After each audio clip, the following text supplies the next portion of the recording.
I knew that we were still live, but I couldn't touch it. I was over there like, are we still live? Because we were blacked out. Yeah, but so I was like, you know what, just let it ride.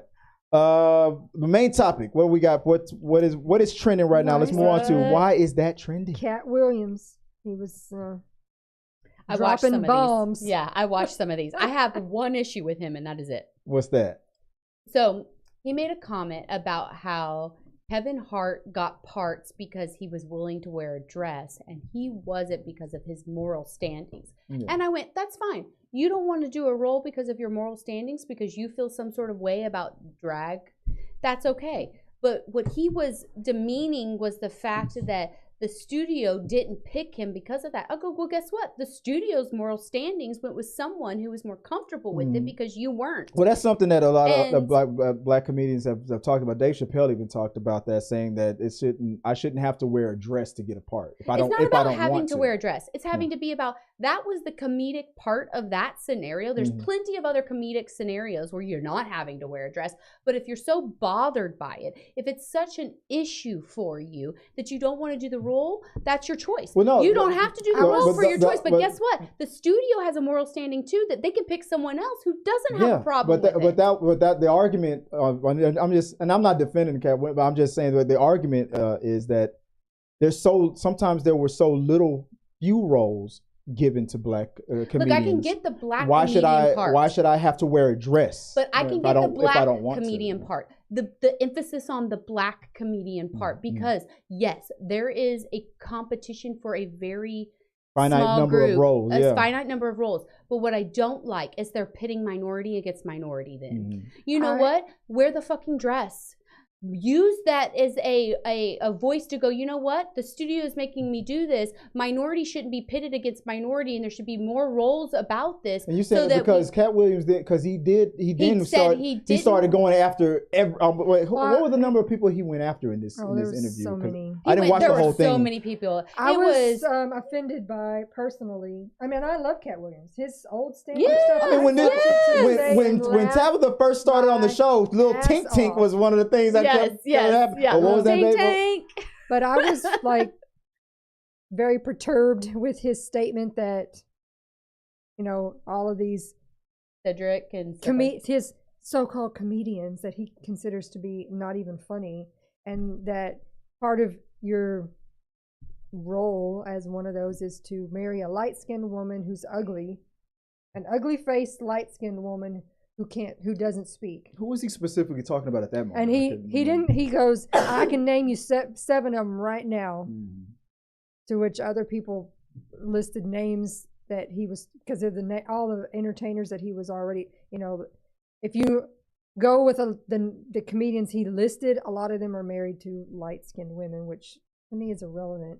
But the fact that you also needed to throw in that they're all ugly, which is a bold-faced lie. I mean, I get that it's subjective. It's subjective, and it's a relative thing. Like, he can believe that they're ugly. That's fine. And that they don't speak.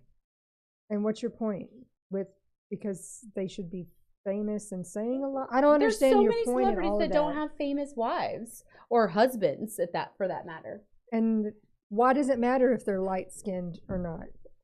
What is your point? The whole team light skin, dark skin thing. I've realized I've used to make those jokes a lot too, but now I'm like, no, you know what? That does get into the whole colorism thing. We need to stop.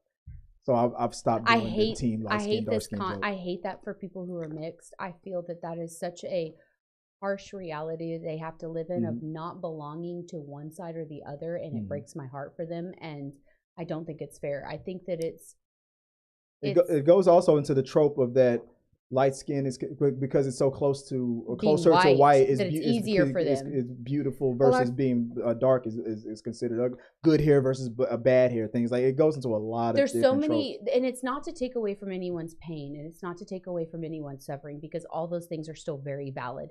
Anybody who is extremely dark skinned, who has struggled and had these issues, I have compassion and empathy for you, and I feel that for you, and I'm sorry. And it sucks. It wholly sucks. And just as much as you don't want anyone to take away your pain and your struggle, don't take away someone else's pain and someone else's struggle. Just because you don't understand a lighter skinned black person's struggle doesn't mean that it doesn't exist. Just because someone who's white who claims that because they've never seen systematic racism doesn't mean it doesn't exist. It exists, and it's a real thing. And it sucks that we have to prove that to white people sometimes, and I hate that. And consider how you would want to be treated in that situation if you were the other shoe. And it's a matter of understanding compassion for both sides in the sense of light-skinned people, they have their own struggles and their own hardships where they just don't belong on either fucking side, and they have to create their own community and their own ideas because nobody will accept that they struggle on either way, and everyone thinks that they have it easier every other way. And I just felt like that was an unnecessary jab that served no purpose. You want to expose what was the Illuminati, the comedic and all that shit? Yeah. bullshit. You want to expose how it's unfair and whatever. That's great. Throw all that out there. But what does their wives have shit to do with anything? Yeah. That was an unnecessary, pointless jab. Well, what was that those women didn't do shit to deserve. What was one of the other people he attacked on there?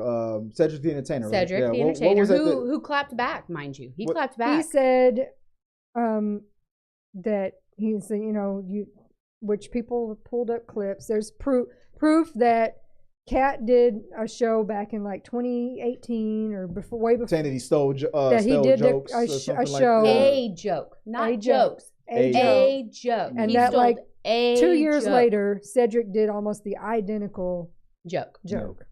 And Cedric, and rightfully so in my mind, went, dude, that one joke is not the pinnacle of my career.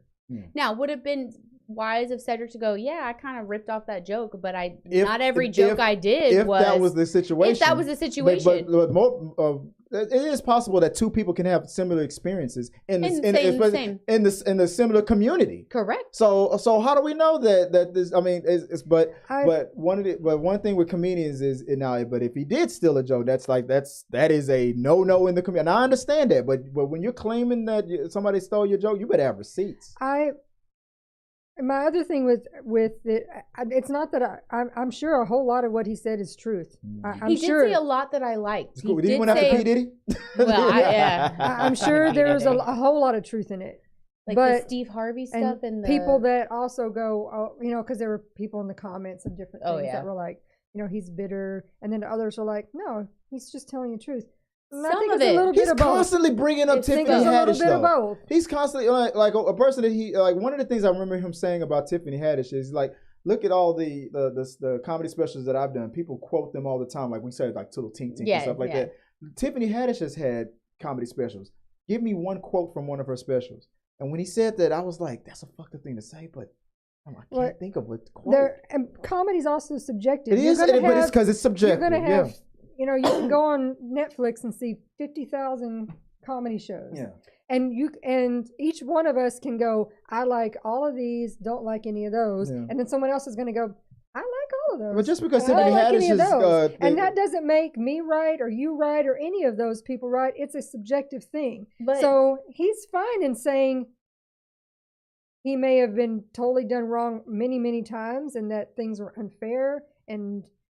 But why throw everybody else under the bus to say that? For me, I have a problem with you putting other people. Yeah. It's fine to say, I think what they did to me was unfair because they let him do something that they wouldn't let me do. That's one thing. But to say, I think what they did was unfair, and here's why. Because I'm the greatest that ever lived, and every single one of those dudes over there suck. They aren't funny that's subjective. For shit. You're right. It's subjective. They couldn't be funny if they tried. And that's why I agree with that.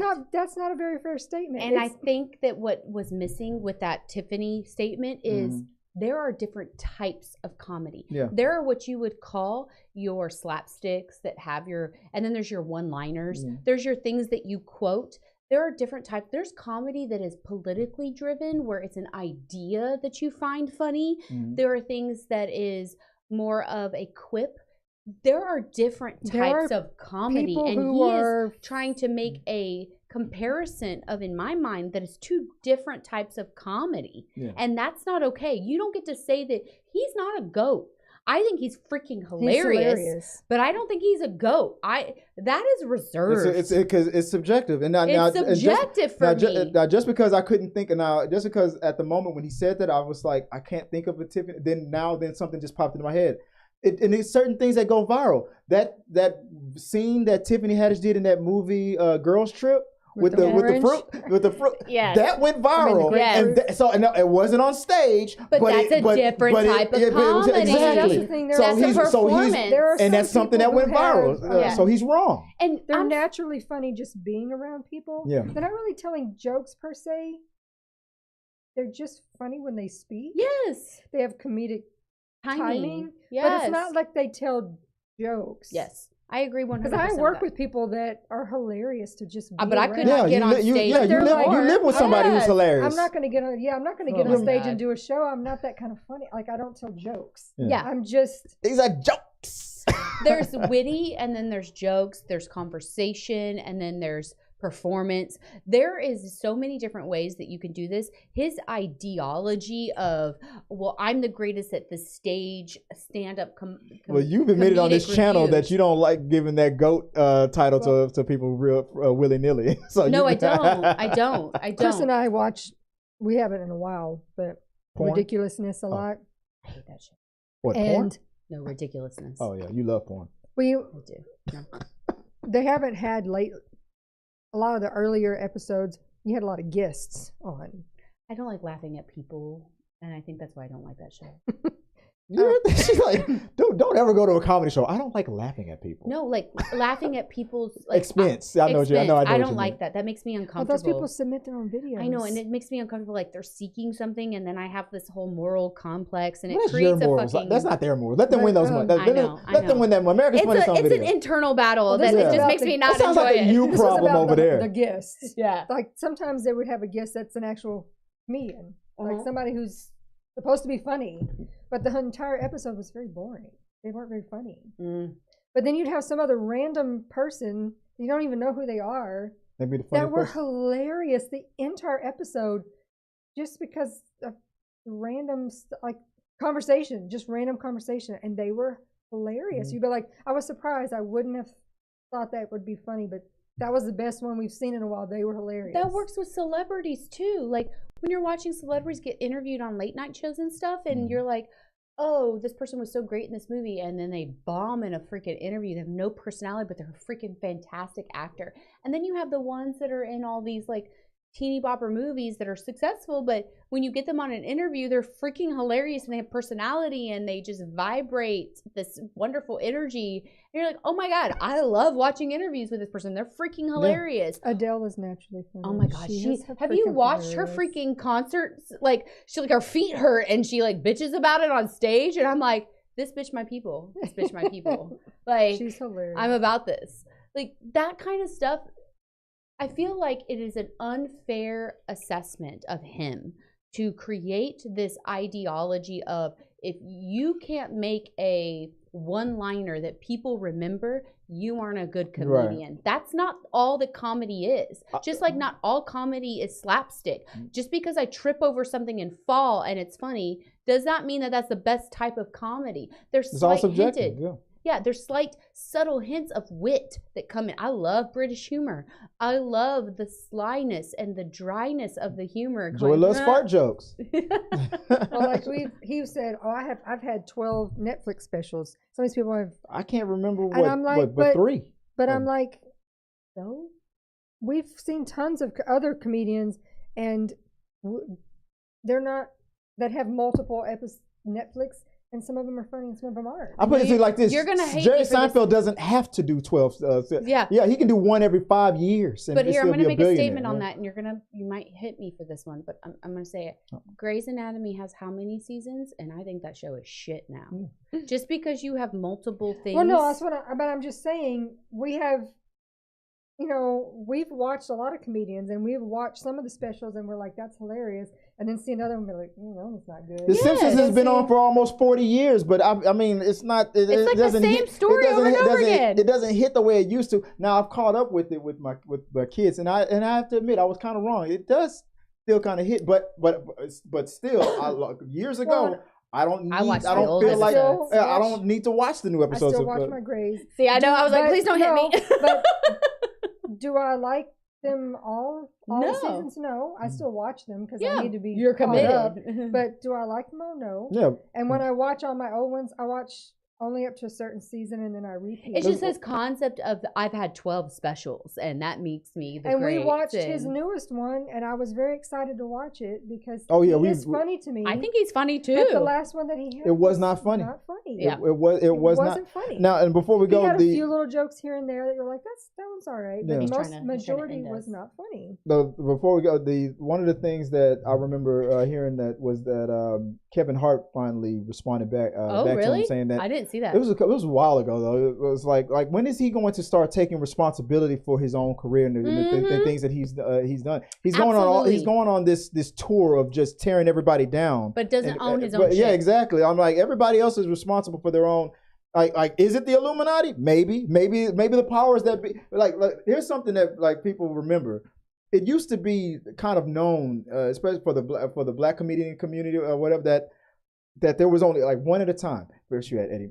First it was before Eddie Murphy, it was Richard Pryor. It was Eddie Murphy. Then it was Chris Tucker. Like it went in. It had waves and it had turns. And then when it after the Chappelle, and then when it got to Kevin Hart, for some reason I thought that his 5 years. I was waiting for it. I was like, his 5 years is about to be up. A couple of years, couple of movies, got a couple of specials, and now we're gonna move on to the next one. But he stayed. He broke the cycle. The special he did where he did the stand up in his home. Do you remember that special that came out during the pandemic? Pandemic, I didn't think that one was very funny. Yeah, but Kevin Hart's fame, his movies and everything, his status at the top is not over. I mean, after Chappelle, it went to him, and I thought that I was waiting for the next comedian to take his spot. It never happened. He's still the number one, and it's been years. But on top of that, there's been other comedians that have gone. Is he number one because of movies and stuff? Is that what we're considering? I mean, it's because I don't think he's the best stand-up. No, but his tours sell out more than any other comedian. I think that he's a very mainstream driven because of his movies, and that may be what he's got going for him. But there's been other comedians that have also equally been as mainstream and have sold just as much, if not more. But it seems like they had a timeline where they would pop and then they would kind of like drop. Like Chris Tucker was up there for a while. Then the next one. Then the next. I've only seen a couple of Kevin Hart's specials. But he is still the number one comedian right now. I laugh at him more often with his banter with other people. Oh yeah. Like the Olympics with him and Snoop. Yeah. And that might be the thing. He has this ability to connect differently. But because he stayed at the top and never dropped off, other comedians have risen with him, like Tiffany Haddish and other things like. And so now I feel like without even trying, or maybe it was on purpose. He has expanded that platform where we're not saying, oh, it's just one at a time anymore. Now it's multiple black comedians are up there getting the Key and Peele and stuff. Like all this stuff was happening now at the same time. It wasn't just a one at a time. I feel like he broke the cycle, and I feel like Katt Williams was up there too, but he was one of the ones who kind of rose and kind of. He has his core base, fan base. I'm a fan of his. Yeah. I just didn't like the way he felt. Like there were things that I thought that he did well, like him giving accolades to Steve Harvey and other comedians who he felt were underdogs and not appreciated in a way. But when he really started getting this sort of, he changed this viewpoint of this self-victimizing aspect of himself, and really, it's a turnoff. It really became very much hey man, you need to stop pointing the fingers at everyone else. Yeah, just like and point at you and go, okay, what am I doing in this moment to create the situation for myself? Not to say that he didn't have struggles, not to say that there weren't hurdles, not to say that he didn't get screwed over in some situations, but he was not the victim in every moment. Yeah. And even in this moment where he is speaking out, he's not the victim. He is literally putting people down that he didn't need to put down. Like she said, those wives never did anything to him. Yeah. They never hurt his career. They never hurt him in any sort of way. Yet he felt the need to demean and belittle and take down the choices of other people to make himself feel better, because he seems like a really sad man right now. Yeah. In that whole system, because I've watched a lot of those videos. He seems where it went from him creating accolades for other people and it went towards him victimizing himself. That's when it turned to him being a sad little man. Yeah. And it was unfortunate because I genuinely like him. But I mean, but everything, just because I feel like just because Kevin Hart has the an ability to connect with like maybe like the next generation, the youth or whatever, better than the other comedians out there, doesn't mean that there's some Illuminati conspiracy brainwashing the kids to like Kevin Hart. He's a short. Katt Williams was that little dude. Yeah. Now Kevin Hart is the shortest comedian out there. He's got a funny voice, and the kids. And I get what he specifically connects. Called out, which I totally forgot about the two shows. But again, a lot of it just has to do with TV and the marketing. So there was the show way back in the day that was Hanging with Mr. Cooper with Mark. I forget his name, but I remember the show. Yeah, he was a comedian and he was a principal or whatever in the school, and then that was on for a few years or whatever and ended, and then a little bit. LL Cool J's In the House knocked it off. No, a few years down the road, they basically copied the show with Steve Harvey. Yeah, and I forget that actress's name. Where they're all in school. Cedric the Entertainer was in it. They're all teachers and in school, and it was almost like that identical thing. Y'all do realize this happens in white culture and too. I was like, living he's single, complaining, saying, "Well, it's because the other guy hanging with I can't think of his name. That comedian, he got shafted, and Steve Harvey, who's not even a real comedian and sucks." Got pushed, and I'm like, but this is what happens. Steve Harvey and other videos. But it's like, but this is what happens with TV, marketing and marketable stuff. They already copy shows right and left. Yes. So I'm not sure why you feel like it's a conspiracy when it happens all the time. Across the board. Literally, Friends to How I Met Your Mother. The amount of storylines that are identical. And you're talking to a person who's watched both of those shows a bajillion times. I mean, and now that was a ripoff of Living Single. Now we've got Abbott Elementary, which is principals, teachers, kids. Are you saying that's a copy as well? I mean, it's like we recycle shit constantly, man. I mean, just because the producers of those networks and stuff might have a better working relationship with this comedian versus Katt Williams and stuff, that happens a lot. It is what it is. Now, that could be the situation. Now, there might be a ton of executives out there who would go, oh yeah, Kevin Hart, I love working with him. We did great business together. And then they go, what about your experience working with Katt Williams? Oh, and then they might have a laundry list of complaints and bad experiences. That might be why you're not working with these people anymore. But it's on the computer. See? Welcome back, Tabs. Appreciate it. That's me. Happy New Year. Happy New Year. Hey guys, thanks for watching this video. I really do appreciate it. Hit the subscribe button, like, and comment your thoughts on this topic or any topics that you think that we should talk about in upcoming videos. Also, you can follow us at T3 Medias on Instagram, Twitch, Facebook, TikTok, Twitter, and we also have a T3 Media Studios podcast where we post our movie